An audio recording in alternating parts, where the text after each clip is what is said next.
حملہ ہوا. یہ جو JIT رپورٹ ہے، یہ ابھی تک جو فائنڈنگز اس کے اندر آئی ہیں وہ میں آپ کے سامنے لانا چاہتا ہوں. لیکن میں اس سے پہلے یہ قاتلانہ حملہ کیوں ہوا، اس کے پیچھے کیا تھا، تو میں پہلے تو آپ کے سامنے وہ پورا جو ایک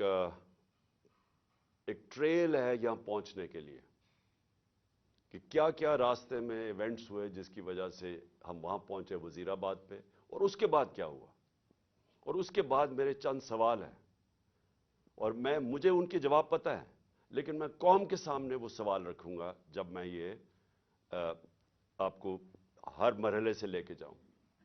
سب سے پہلے کیا ہوا؟ رجیم چینج ہوئی. رجیم چینج کی پوری سازش ہوئی. مجھے پتا اس سازش میں کون کون ملوث تھا، کس نے کیا پلاننگ کی، کیا ان کی سوچ تھی، کیسے انہوں نے پیسہ چلایا، کیسے ہمارے ایک آدمی نے فیصلہ کیا گورنمنٹ گرانے کا، کیسے اس نے جب حکم کیا تو ہمارے ایلائز ہمارے سے ہٹے، کیسے ہمارے لوگوں کو امریکن ایمبیسی میں ہمارے بیک بینچرز کو بلا کے بات چیت کی گئی، ان کی میٹنگز کی گئیں، اور وہ سب سے پہلے وہ لوٹا ہوئے، کیسے ان کو پیسے ملے. یہ سارا اب عوام سب سمجھ گئی ہے کہ یہ ہوا کیا تھا. گورنمنٹ گرا دی. 9 اپریل کو گورنمنٹ گر گئی. لیکن جو 10 اپریل کو ہوا وہ پاکستان کی تاریخ کا ایک پہلی دفعہ ایک اس طرح کا منظر قوم کے سامنے آیا. اور وہ کیا ہوا؟ پہلی دفعہ پاکستان کی قوم سڑکوں کے اوپر آئی. لاکھوں لوگ سڑکوں پہ آئے، اور سارے لاکھوں لوگوں نے ایک بات کہی کہ امپورٹڈ حکومت نامنظور. یہ کبھی بھی جو پلان کر رہے تھے، جو رجیم چینج کے پیچھے جو ماسٹر مائنڈ تھا، جنہوں نے ساری پلاننگ کی، یہ کوئی بھی نہیں یہ سمجھ رہا تھا کہ پاکستان میں یہ ہوگا، کیونکہ کبھی پہلے ہی نہیں ہوا تھا. گورنمنٹس گرائی جاتی تھی، مٹھائیاں بانٹی جاتی تھی. تو پہلی دفعہ ایک باشعور، ایک جاگی ہوئی، ایک بیدار قوم سڑکوں پہ نکلی، اور ان کو سمجھ آ گئی کہ یہ کیا ساری گیم ہوئی تھی، اور ہمارے اوپر اس ملک کے نامور ڈاکوؤں کو، جرائم پیشہ لوگوں کو مسلط کر دیا گیا. تو قوم کھڑی ہو گئی ان کے خلاف. قوم نے یہ واضح ایک پیغام دیا وہ سہولت کاروں کو، رجیم چینج کے جو لوگ تھے، جو غدار تھے، یہ ملک کے میں کہتا ہوں غدار تھے، جو میر جعفر تھے. قوم نے ان کو پیغام پہنچا دی کہ ہمارے لیے یہ ہمیں بھیڑ بکریوں کی طرح نہ رکھو، ہم اس چیز کو قبول نہیں کرتے، ہم انسان ہیں، ہم وہ لوگ ہیں جن میں اب شعور آ چکا ہے. اور پھر سوشل میڈیا کا زمانہ ہے، آپ کسی کی آواز ہی نہیں بند کر سکتے. جس کے پاس موبائل فون ہے اس کے پاس آواز آ گئی تھی. تو اس کے بعد یہ سوچا گیا جنہوں نے یہ رجیم چینج کی کہ جی اب یہ تھوڑی دیر کے لیے چلے گا، پھر یہ ایک غبارے سے، بلون سے ہوا نکل جائے گی. یہ ساری چیزیں ہم نے سنی. پوری گورنمنٹ نے پھر تیاری کی، اور جو ہمارے اوپر ظلم ہوئے، ایک بجائے یہ کہ غلطی کر دی آپ نے، عقل یہ کہتی ہے کہ اگر غلطی ہوگی تو اس سے پیچھے ہٹ جاؤ، ریورس کر دو، الیکشن کروا دو. وہ آسان طریقہ تو یہ تھا. میں نے تو الیکشن اناؤنس کر دیے تھے، لیکن پورا زور لگا کے وہ الیکشن مسترد کیے گئے. اور اس کے بعد پھر یہ ان کو جب مسلط کیا گیا، تو جب قوم بار بار پیغام دینا شروع ہوئی کہ ہم آپ کے ساتھ نہیں ہیں، ہم اس کو قبول نہیں کرتے، الیکشنز ہوئے، بائی الیکشنز ہوئے، اس کے رزلٹ سامنے آ گئے. کبھی بھی نہیں ہوا کہ اسٹیبلشمنٹ ایک ساری پارٹیز کے ساتھ مل کے کھڑی ہوں ایک پیج پہ، اور ایک جو حکومت سے باہر پارٹی ہو وہ 75% الیکشن جیت جائے. قوم نے پیغام دے دیا، لیکن بجائے اس کے کہ قوم کیا کہہ رہی ہے اس کی آواز سننے کے لیے، ایک طاقت کا استعمال کیا گیا، ہمارے اوپر تشدد کیا گیا، کیسز بنائے گئے. پتہ نہیں میرے اوپر کتنے 50-60 کیسز ہیں، مجھے تو یہ بھی نہیں یاد اب کتنے کیسز ہیں. مجھے دہشت گردی کا کیس بنایا گیا، پکڑنے آئے مجھے پولیس والے، اور اس کے بعد ہر قسم کے کیسز ہیں ڈسکوالیفائی کرنے کے لیے، کسی طرح راستے سے ہٹاؤ۔ جب پتہ چل گیا کہ عوام ادھر کھڑی ہے تو پھر بھی بجائے عوام کے ساتھ کھڑے ہونے کے، چوروں کے ساتھ کھڑے ہو کے کوشش کی گئی کہ کسی نہ کسی طرح اس کو راستے سے ہٹایا جائے، اور ہم نے ہر بار دیکھا استعمال کرتے ہوئے 25 مئی کو جس طرح کا ظلم کیا گیا۔ کبھی ایسے نہیں ہوا کہ ایک پرامن احتجاج یہ جو ہمارا تھا لانگ مارچ، کتنی ہمارے خلاف 3 لانگ مارچز ہوئی، کوئی کسی کا راستہ نہیں روکا۔ یہاں 2 دن پہلے پولیس گھروں میں گھس کے چادر اور چار دیواری کو مسترد کر کے اس ملک کے جو ہمارا ایک اسلامی کلچر ہے، ہم خواتین کی گھر کی رسپیکٹ ہے اس ملک پہ، کہ ہم اس طرح فیملیز کے گھروں میں نہیں رات کے 3 بجے دیواریں چھلانگ کے پولیس گھس جائے۔ وہ گھسی، ان کو پکڑا، لوگوں کو لے کے گئے، 11 سال کے بچے کو پولیس اسٹیشن لے کے، کیونکہ باپ نہیں تھا اس کو پولیس اسٹیشن لے گئے۔ ایک ہماری 70 سالہ خاتون ایم پی تھیں، ان کو رات گھسیٹ کے پولیس اسٹیشن لے گئے۔ ایسا کبھی نہیں ہوا۔ پھر 25 میں آیا، پھر جو شیلنگ کی اور تشدد کیا، سارا ایک ابھی تک مجھے نہیں سمجھ آئی کہ یہ کس طرح کا مائنڈ تھا، یہ کیسا ذہن تھا کہ بجائے پھر سے عوام کی آواز سننے کے لیے کہ عوام بتا رہی ہے آپ نے غلطی کر دی ہے، نہیں، ان کو ہم بھیڑ بکریوں کی طرح ڈنڈے مار کے ٹھیک کریں گے، یہ مائنڈ سیٹ تھا۔ اور پھر جب دوسرا بائی الیکشن آیا، ساری پارٹیز ایک طرف، اسٹیبلشمنٹ ایک طرف، اس کے باوجود جب 75% الیکشن، 7 یا 8 الیکشنز ہم جیت گئے 11 میں سے، اس کے بعد پھر یہ پلان بنایا گیا۔ پہلے بھی ایک پلان بنا تھا مجھے مارنے کا۔ میں نے کہا کہ میں نے 4 لوگوں کے نام میں نے دے کے اور میں نے باہر ایک ویڈیو بنا کے ملک سے باہر بھجوا دی کہ اگر مجھے کچھ ہوتا ہے تو وہ ویڈیو آ جائے گی۔ اب دوسرا پلان بنا گیا، یہ پلان بی تھا، اور پلان بی اب ان کو پتا تھا کہ اگر مجھے اسی طرح قتل کرتے ہیں تو ان کے اوپر آ جائے گی، تو انہوں نے ایک اور پلان لے کے آئے، اور پلان کہ جی سلمان تاثیر ٹائپ قتل ہو، دینی انتہا پسند جلال اور جوش میں آ کے اس نے عمران خان کو قتل کر دیا، یہ پلان بنا۔ اب میں آپ کو اس کا پلان بتاتا ہوں کہ مجھے کب پتا چلا، لیکن یہ شروع کدھر سے ہوا، کیونکہ یہ جے آئی ٹی کی جو رپورٹ ہے اس کے اندر کافی چیزیں آئی ہیں جو میں بعد میں آپ کو بتاؤں گا، کہ اگر کسی کو کوئی شک ہے کہ یہ باقاعدہ ایک پلان بن کے مجھے قتل کرنے کی اسکیم بنی تھی، وہ جو میں آپ کو چیزیں بتاؤں گا آپ کے سب کے شک دور ہو جائیں گے، کہ آپ کو واضح ہو جائے گا کہ کتنی بڑی یہ پلان کر کے سازش کی گئی تھی، اور کوشش یہ بتانا تھا کہ یہ دینی انتہا پسند نے کیا۔ اب میں آپ کو ذرا بتاؤں کہ یہ سیکوینس آف ایونٹس کیا ہوا ہے۔ 24 اگست ایک وقار ستی ایک ویڈیو لے کے آتا ہے۔ ویڈیو کدھر بنتی ہے یہ میرا بہت بڑا سوال ہے، یہ کون بناتا ہے یہ ویڈیو، اور جیسے بھی اس کے پیچھے جائیں گے آپ کو پتا چل جائے گا، اور مجھے پتا ہے وہ کون تھے، کہ کس نے یہ ویڈیو بنائی۔ اور ویڈیو کیا ہے؟ عمران خان نے توہین رسالت کر دی، توہین مذہب کر دیا، اور اس کے بعد جناب وہ ویڈیو آگے نکلتی ہے۔ جاوید لطیف پریس کانفرنس کرتا ہے 14 سپٹمبر کو، اور وہ یہ کہتا ہے کہ جناب عمران خان نے بڑا ظلم کر دیا دین کے خلاف، بڑا یہ اس نے لوگوں کے اندر وہ کیا ہے کہ اس نے دین کی کیونکہ کیا ہے تو لوگوں میں اب بڑا غصہ ہے اس کے خلاف۔